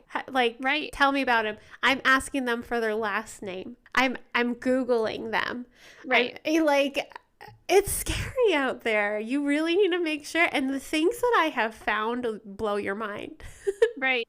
It is scary. And then if you think about, I've done that so many times where I've been hey, do you know this person? Do they seem all right? Do they seem like somebody to go on a date with, or should I stay away from them? But also, how many fucking times have you had a man in your life ask you if a woman is single that you know? We're asking to keep ourselves safe. Men are asking us about women to fucking just see if they can achieve dating them, if they can with right. them. And it's not usually because they really like them as a person. It's they want to have sex with them. I just think about that all the time. I've had that happen so many times where I'm being asked and I'm asking to keep myself safe, and then some man is asking me, not is a woman dangerous, is she single? Yeah. Can I have her? They do not, because they don't have to deal with that big threat that we do. And then to tie this back in the movie, I feel like if you don't like this movie, you probably don't understand that concept, as you probably don't understand the concept of men are afraid women will laugh at them, women are afraid men will kill them. And then this also brings me into my next thing that I learned, where I always had this feeling about Scream, where Kevin Williamson, I think at the time he wrote Scream, he maybe wasn't publicly gay, and he said that he really liked Halloween because as a gay teenager, he really resonated with Jamie Lee's character. There's a direct quote I have here. So this is from an interview with Pride Source. He says, "Final girls are so important to us as a gay audience, and he understands the plight of the final girl. He said, I know what it's like. I think gay kids everywhere understand the survival element that we have to sort of create in ourselves. And when we're watching that final girl have to prove herself and rise to the challenge to save her life, I think that's anything that gay kids can relate to. I think there's so much truth to that. And I always had that feeling where he wrote Sydney as this sensitive character who ultimately triumphs. Again, things are just different for women and LGBT people than it is for just an average man. That's just how things are. Oh, yeah. And another quote he has is from an interview with The Independent. He says, one of the things I've wrestled with is trust, and Sydney trusted no one. Did she really know her mother? Is her boyfriend who he says he is? In the end, she wasn't trusting herself. And then he also adds, as a gay kid, I related to the final girl and her struggle because it's what one has to do to survive. You're watching the girl survive the night and survive the trauma she's enduring. Simultaneously, I think the Scream movies are coded in gay survival. And reading these interviews was so fulfilling to me because I always understood that. It is tackling the story of people who they don't have the power. Stu and Billy have power. Yeah, unfortunately.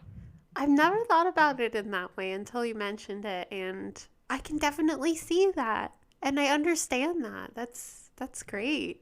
And that makes so much sense too, because I really do think a lot of women and a lot of the LGBT horror community loves Scream. And I think that's because we can all relate to it and see ourselves in it. Like, yeah. And also just down to the trust too. Like, I think about this movie. Like, Sydney the whole time is wondering, who in the world can she trust and who is her boyfriend? He's the only thing in the world she has besides her father, who's a little bit absent and kind of busy and always on business trips. That makes so much sense. Oh my gosh. Well, blowing my mind right now. She's just kind of alone in the world, and then she ultimately has to think of that betrayal, and her whole life's inside out because she has this truce with Gail because Gail saved her life, and then Billy's dead on the floor because he tried to kill her.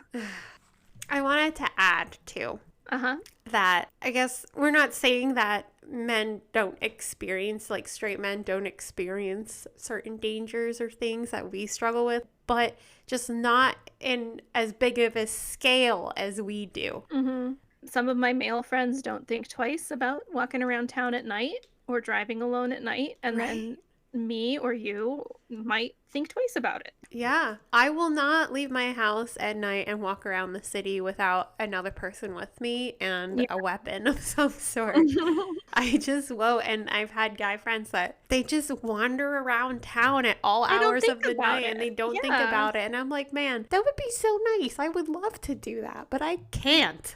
Right. Somebody could say that we're being paranoid, but I think that's a really pale argument. Right. I mean, just walking out your house in daylight and walking around can be scary because of the cat calling. Yeah, and that is something that can shake you and make you feel so unsafe. Yeah. And it's also just so deeply uncomfortable. Yeah, right. Like if this wasn't daylight and there wasn't people around, how far would this person go for making me feel uncomfortable? And then also, like, it's about their power. It's about them harnessing the power of making you feel uncomfortable and knowing it. Yeah. The worst is like when someone's driving and cat calls you when you're walking. Such a power imbalance. So gross. I hate people. Sydney is a relatable character, and then she also does things in she comes out on top. She wins by the end, and it's a satisfying ending. From a harassment standpoint, the police can't do anything about it unless they directly threaten you. But even then, you need proof of that. And you need to know exactly who's doing it. That's why there's so many like stalking and harassing cases that go on for years and people just have to deal with, and they have to live this insane life to feel safe because the law cannot protect you from that. But in this case, you know, there was a real threat to Sydney's life and they knew it was the killer that was harassing her. So they were able to take it a little bit more seriously. I think in real life, that kind of stuff is a little more scary because it's such a helpless situation. It is. Where you are scared that this person might take it to the next level and try to hurt you, but you cannot do anything unless they do that. Some horror movies are this allegory for abuse or assault, where it's like, for example, in this movie, people pretty much believe Sydney that there's a problem, but in other movies, there's people experiencing, you know, stalking or phone calls or violence or whatever, and people are just like, oh, I don't believe you. Yeah. And that's just, I feel like people play with that in horror movies a lot, and usually to a satisfying end. I don't know. I just have some fun facts I saw here where, like I mentioned before, he wrote the script in a matter of days. He wanted to get it out really quick. Like you said earlier, the promotion of Drew Barrymore made people not expect that she was going to be killed really quickly. Also, I did read too that the phone calls with Roger Jackson, who is the voice of Ghostface, is actually them. They are actually talking to him. He's also obscured from their view. I did also read that some of my favorite lines happen in that last 20 minutes. So the line, "My mom and dad are going to be so mad at me," was an ad lib, and so was "I always had a thing for you, Sid." Which I love those Stu lines. Matthew Lillard is incredible. I love him. And here we're going into the slightly problematic territory, but I think everyone relates to the idea that Stu and Billy at the end of the day are still kind of hot. Don't hate me. They're very attractive, and I'm ignoring the gross stuff, but Stu's energy in this movie, I find him so attractive because he's so cringy. Yeah. And I don't know why, but I love cringe. You definitely have your type, and Stu fits right into that category for sure. He's as far as so like cringy. Yeah, as far as like fictional characters go, that is your type. He's so gross and cringy. He's like you know how people were really like referencing the golden retriever boyfriend for a while? Yeah. I feel like he's golden retriever boyfriend, but dark. Like, Yeah. He's the evil golden retriever boyfriend. Yeah. I also read that another little trivia thing was that they wanted to make Ghostface's outfit white, but they were worried it would resemble the KKK too much. And you know what? Maybe that was a good call. Maybe it's good he wasn't. But... It's just crazy how, like, because of the popularity of this movie, like, this costume is everywhere. I remember in elementary school, so in like 1999, year 2000, I was about 8. And I still remember back then, half my class for like 3 straight years was dressed as Ghostface, even as late as the 2000. Yeah. I also found an interview transcript. This is from theringer.com, and it was from the Big Picture podcast.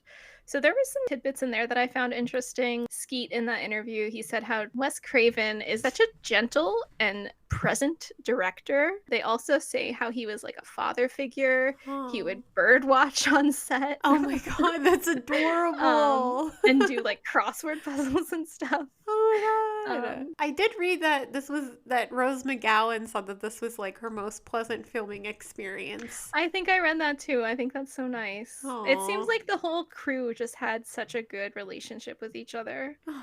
I thought I love this because obviously you know why I love this, but Matthew Lillard said something like, in the last 20 minutes, it's horrifying, but still kind of funny. And he said how he always goes back to the example of Bill Paxton in Aliens, where they're running for his lives and he's blasting aliens, and he has such a handle on the comedy and life and death situations. That's awesome. I could definitely see that being an inspiration for him. You know what? Thinking about Wes Craven, you know what he reminds me of? There's these memes that I keep seeing about that compare Hayao Miyazaki to Junji Ito.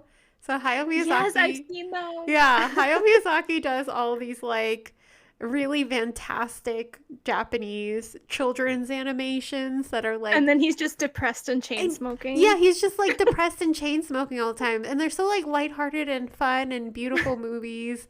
And then Junji Ito, who writes these really fantastic, really dark and twisted manga, he's like the happiest person on earth. Like, he's big cheesing all the time, big goofing. And Wes Craven's definitely given like Junji Ito vibes. Yeah, definitely. Where he's like produces this incredibly dark stuff, but he is such a like a lighthearted and fun and nice person. Also, another interesting thing about this is I know there's so much to be said about true crime and the problems in it, and it's just so interesting how that has never changed in any amount of years ever, because in this 1995 movie, we have Gail, who's like this hound for this sensational story for the news reports in her book. And then we have so many problematic true crime podcasts. It's funny how it hasn't changed, and that's such a big part of this movie too, is like Gail as the sensationalist reporter who's kind of fucked up. Yeah, that's a great parallel there. I didn't even think about that. That is so true. Gail definitely has the same vibe as all these people just trying to cash in on these tragedies. Oh, and another random fact. So the Ghostface mask was originally made by Fun World for Halloween 1991. Wes Craven and Marianne Madalena, who I think is the producer of this, but she was like a frequent Wes Craven collaborator. They chose the mask, but also the trademark and copyright or whatever for that is still separate. Like the licensing for Ghostface is still separate from the licensing for Scream. You'll find a Ghostface shirt licensed by Ghostface, but Wow. not by Scream. That's And like very interesting. I think that was still an issue then when they were choosing to use it because they were trying to be talked out of using it. They were trying to make a different mask. Also, apparently, Greg Nicotero's company was hired to make the separate mask, and they didn't like it. They hated it.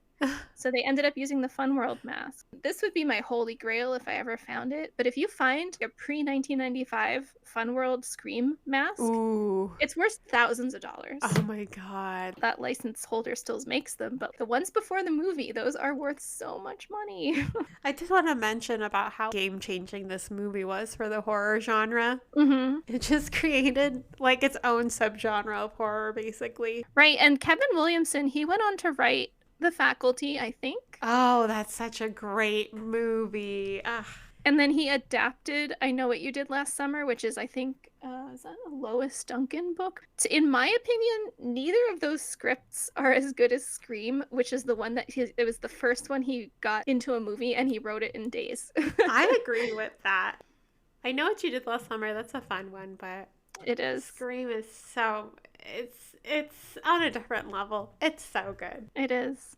Also, did you feel like, imagine you didn't know the knowledge that this was like a huge franchise. Do you feel like this movie was intended to be one and done? I don't think so. I think this was intended. I think they were banking on how well it did. I think that they were making it so that they could be a sequel. Because, what's the guy? The guy who was falsely accused of murdering Sydney's mother, Cotton, he's played by a pretty big actor. I feel like they had plans on maybe doing something more with him at some point.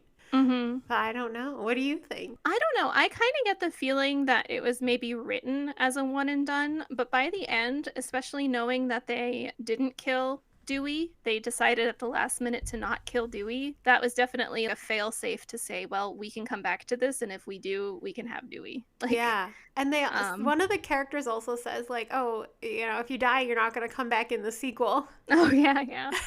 Yep. That is so true, too. I do like the sequels for the continuity of the original movie, where they do keep a lot of the same actors and they dive more into the characters of the first movie and the stories, like the whole backstory of Sydney's mom. Like I said before, I don't like any of the sequels as much as the original, and I do enjoy them, but they just don't hold the power to me that the first one does. Yeah. And I also think that has something to do with the Sydney character at this place in time being a fantastic character, and then to me never being this compelling in any of the other movies. Oh yeah. As far as the future of Scream goes, honestly, it's just dead to me at this point, and I hate to say it, but it is. It's just dead to me. I still haven't seen the sixth movie. I do want to see it. It was okay, but I don't think I'll ever watch it again unless I just marathon them, and then I get to that one in the marathon. Yeah. You're right, though. It's like, it's not going to get better than the first one. It's just, they can't do what they did with the first one. They just can't. It was genre breaking. It was groundbreaking in a lot of ways. I don't know how to explain it, but I just feel like the other ones didn't have the same kind of heart that one has. Yes, I can definitely see that.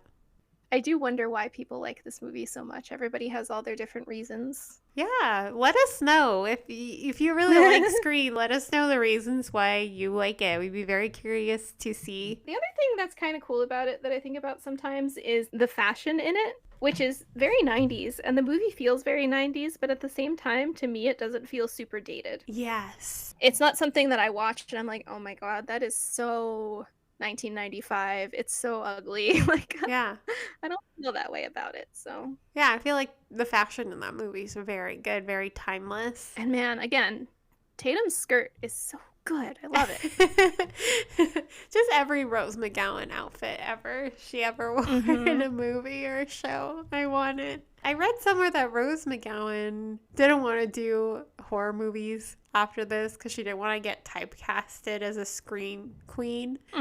But I know she was in like Death Proof and some Robert Rodriguez movies, which are arguably horror. I love Robert Rodriguez movies. Yeah, me too. There's this movie that Robert Rodriguez directed that David Arquette is in called Road Racers. Ooh. And I guess it's part of the series. I can't remember if it was maybe an HBO series where it was 6 or 7 movies with the same title as a 50s movie but rewritten. So in this movie, he plays a greaser, like a James Dean type. It's really fun. It's a fun movie. And it's him and Salma Hayek. Oh, I love Salma Hayek. They're so fucking good in it together, and I think it's honestly my favorite David Arquette role I've ever seen, and I don't think this movie is very popular. I saw it by accident. Oh, I gotta watch it. I'm a huge Robert Rodriguez fan.